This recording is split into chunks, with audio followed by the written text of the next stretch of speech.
আসসালামু আলাইকুম রহমতুল্লাহ, কেমন আছো সবাই? মহান আল্লাহ রাব্বুল আলামিনের অশেষ রহমতে আমি অনেক ভালো আছি। সবার কমেন্টগুলো পেয়ে আসলে অনেক ভালো লাগে, অনেক ভালো লাগছে এবং পরবর্তী ভিডিওগুলো তৈরি হবে আসলে এই কমেন্টগুলোর উপর নির্ভর করে। বিকজ আমি খেয়াল করে দেখেছি যখন সবাই অনেক বেশি কমেন্ট করে তখন আসলে ভিডিওগুলো তৈরি করতে অনেক ভালো লাগে, আর কমেন্ট না করলে কেমন যেন একটা মনের মধ্যে কাজ করতে খুব একটা ভালো লাগে না। কারণ কমেন্ট পেয়ে নিজের মধ্যে একটা উৎসাহ সৃষ্টি হয়, উদ্দীপনা সৃষ্টি হয়, যেগুলোর মাধ্যমে আমি নতুন করে ভিডিওগুলো তৈরি করতে পারি। তো অবশ্যই সবাই বেশি বেশি কমেন্ট করতে হবে, খারাপ হোক ভালো হোক কমেন্ট করে তো বলা যায় যে ভাই আপনার এইটা বুঝি না, আপনার এইটা বুঝি, এই বিষয়গুলো একটু বললে কাজ করতে অনেক সুবিধা হয়। ওকে, তো আমি ডেটাবেস ম্যানেজমেন্ট সিস্টেমের এসকিউএল নিয়ে কাজ করছিলাম বিগত কয়েকদিন যাবত এবং আজকের ভিডিওতে ঠিক একই রকম কাজ করব। এবং গত ভিডিওতে ছিল হচ্ছে কোনো একজন ব্যক্তির তথ্য খুঁজে বের করার জন্য, যে সায়েন্স ডিপার্টমেন্টের যত স্টুডেন্ট আছে তাদের সব তথ্য খুঁজে বের করার জন্য কীভাবে আমরা একটা কমান্ড ইউজ করতে পারি, একটা কমান্ড ব্যবহার করতে পারি। তো এই ভিডিওতে ঠিক তার বিপরীত একটা তথ্য দিয়ে আমরা কাজ করব, কিন্তু ওই অঙ্কের নিয়ম অনুসারেই করতে হবে। সেটা হচ্ছে সিলেক্ট স্টেটমেন্ট ব্যবহার করে এবং সেটা ডিএমএল, ডেটা ম্যানিপুলেশন ল্যাঙ্গুয়েজের মধ্যে একটা পার্ট। আর এসকিউএল মানে তো জানোই, স্ট্রাকচার্ড কুয়েরি ল্যাঙ্গুয়েজ। ওকে, তো দেখো এখানে লেখা আছে উদ্দীপকের টেবিল হতে যার নাম হাসান তার সব তথ্য প্রদর্শনের জন্য এসকিউএল। এখানে সবচেয়ে গুরুত্বপূর্ণ হচ্ছে এই হাসান নামটা, আমরা হাসান নামটাকে খুঁজে বের করব এবং হাসান নামের মাধ্যমে হচ্ছে আমরা তথ্যটাকে বের করতে হবে আমাদেরকে। তো দেখো উদ্দীপকে মূলত এই টেবিলটা এরকম একটা টেবিল দেওয়া থাকবে এবং টেবিলটার নাম হচ্ছে স্টুডেন্ট, অ্যান্ড এই স্টুডেন্ট টেবিল থেকে আমাদেরকে তথ্য খুঁজে বের করতে হবে সিলেক্ট কমান্ড ব্যবহার করে। ম্যাক্সিমাম টাইম প্রশ্নের মধ্যে এটা থাকে, বোর্ড কোশ্চেনও থাকে অনেক সময়। তো কথা হচ্ছে এই এসকিউএল নিয়েই কিন্তু সবার প্রশ্ন থাকে, অ্যান্ড সবাই যে বলে না 6 নম্বর অধ্যায়ে অঙ্ক আছে, আসলে এই অঙ্কগুলোই আছে, তুমি দেখতেই পাচ্ছ। ওকে, বেশি বেশি এই ভিডিওটি শেয়ার করে দাও সবার কাছে যেন সবাই পেয়ে যায়। বন্ধু বান্ধব সবাইকে একটু বলতে হবে কষ্ট করে, যেমন কিছু ভিডিও দেওয়া আছে ডেটাবেস ম্যানেজমেন্ট সিস্টেম, কারণ তারাও হয়তো বা তাদের কাছে ভালো লাগতে পারে, অ্যান্ড তাদের কাছে ভালো লাগলে তোমাকেও একটু থ্যাঙ্কস জানাতে পারে, আমাকেও থ্যাঙ্কস জানাতে পারে। ওকে, তো এখন এই সিলেক্ট স্টেটমেন্ট ব্যবহার করতে হবে। দেখো এখানে তুমি খেয়াল করো তো একটু, হাসান নামের একজন ব্যক্তির সব তথ্য খুঁজে বের করব, সব তথ্য, এই দুইটা জিনিস গুরুত্বপূর্ণ। ওকে, দেখো তাহলে আমরা প্রথমেই লিখব সিলেক্ট,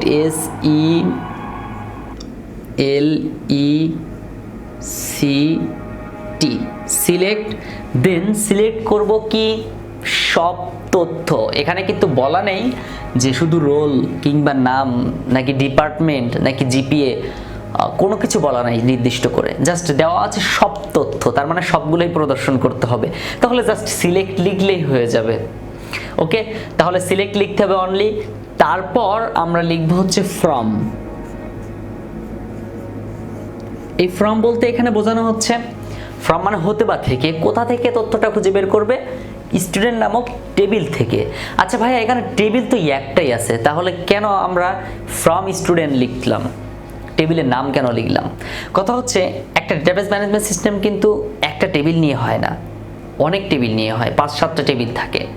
স্টুডেন্টদের জন্য একটা থাকবে, টিচারদের জন্য একটা থাকবে, কর্মচারী কর্মকর্তাদের জন্য একটা থাকবে, তারপর ম্যানেজিং কমিটির জন্য একটা থাকবে, সায়েন্স ডিপার্টমেন্ট, কমার্স, আর্ট, বিভিন্ন টেবিল থাকতে পারে। তো এই টেবিলগুলোর মধ্যে আসলে আমরা যখন এরকম ফ্রম লিখে দিব তখন কিন্তু ওই টেবিলটাকে খুঁজে বের করবে স্টুডেন্ট নাকি টিচার। যেমন এখানে স্টুডেন্ট টেবিল যদি লিখে দিই তাহলে স্টুডেন্ট নামক টেবিল দিয়ে খুঁজে বের করবে।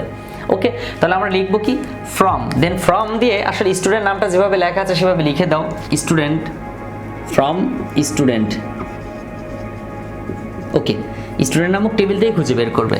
তারপর হচ্ছে আমাদেরকে শর্তটা দিতে হবে, আসলে কোন শর্তের উপর ভিত্তি করে আমরা এই হচ্ছে সব তথ্য প্রদর্শন করব, হাসানের উপর নির্ভর করে, তাই না? তার মানে এই নামের উপর ভিত্তি করে কিন্তু আমরা খুঁজে বের করতে যাচ্ছি সব তথ্যগুলো। তাহলে আমরা লিখবো এখানে হোয়ার নেম সমান সমান ইনভার্টেড কমা দিতে হবে, হাসান লিখতে হবে, HASAN, হাসান ইনভার্টেড কমা, দেন লাস্টে সেমিকোলন বসাতে হবে। ওকে, তো এই জাস্ট এতটুকু কমান্ড ব্যবহার করলেই কিন্তু আমরা এই পুরো তথ্যটাকে সঠিক করতে পারবো, উত্তরপত্রে সঠিকভাবে উপস্থাপন করতে পারবো। এখন কথা হচ্ছে উদ্দীপকে দেওয়া আছে এটা, দেন প্রশ্নের মধ্যে দেওয়া আছে এটা, উত্তরে আমরা লিখলাম এটা, জাস্ট এই কমান্ডটুকু।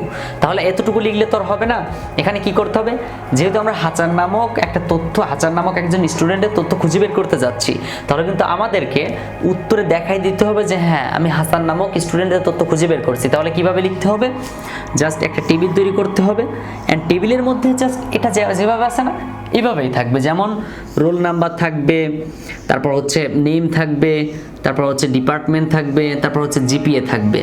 ওকে, তারপর একজনের জন্য জাস্ট একটা ঘর তৈরি করা হবে যেন একজনের তথ্য আমরা লিপিবদ্ধ করতে পারি। তাহলে আমরা এখানে লিখব রোল, তারপর নেম,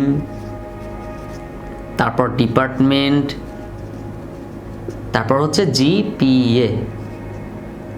ওকে, তো এই থাকবে তথ্য, এবং এখানে মূলত আমরা কার তথ্য বের করতে যাচ্ছি, হাসানের তথ্য। তাহলে হাসান সম্পর্কে যা আছে সব লিখতে হবে, 109 হাসান, দেন হচ্ছে সায়েন্স, দেন হচ্ছে 4.5।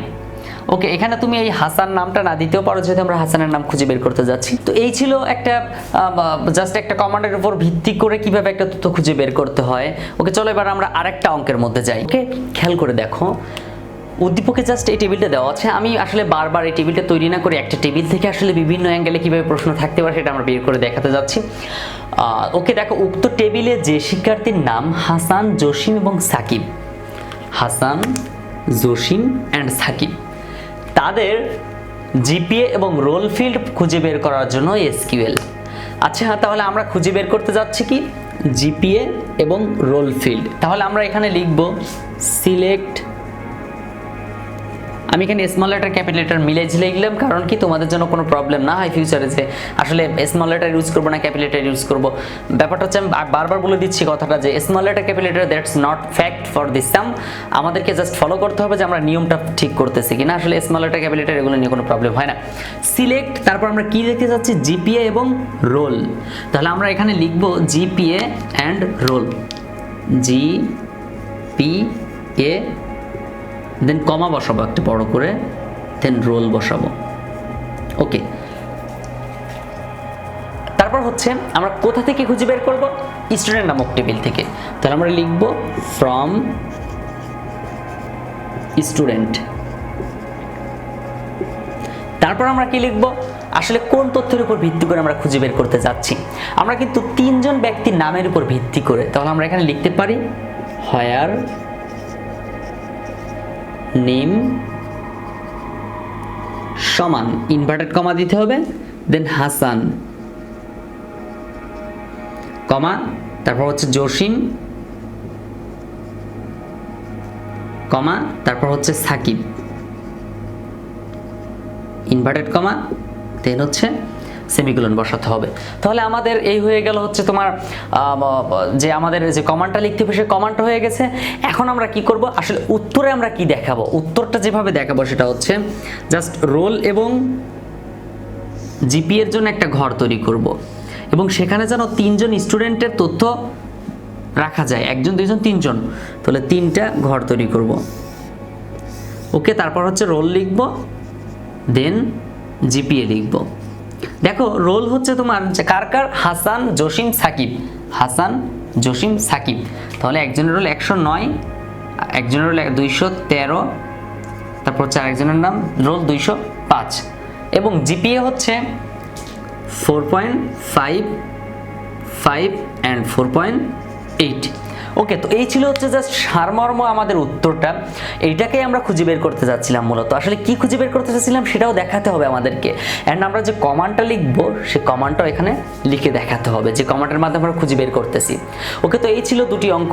পরবর্তী ভিডিওতে হয়তো আরও 2টি 3টি অঙ্ক দেখাবো, তো সেই পর্যন্ত সাথে থাকতে হবে। অ্যান্ড ভিডিওটি ভালো লাগলে লাইক দিতে হবে, মতামত থাকলে তো কমেন্ট করে জানাতে হবে। অ্যান্ড এই চ্যানেলে যদি তুমি প্রথম হয়ে থাকো, please subscribe the channel to get more video and more updates. আর সবার আগে সর্বপ্রথম ভিডিও পেতে হলে অবশ্যই প্লিজ একটু সাপোর্ট করতে হবে, সবার মাঝে একটু বলতে হবে, অ্যান্ড ভিডিওগুলো শেয়ার করে দিতে হবে। ধন্যবাদ, শুভকামনা রইল সবার জন্য। সুস্থ থাকতে হবে, সুন্দর থাকতে হবে। পরবর্তী ভিডিও পাওয়া পর্যন্ত।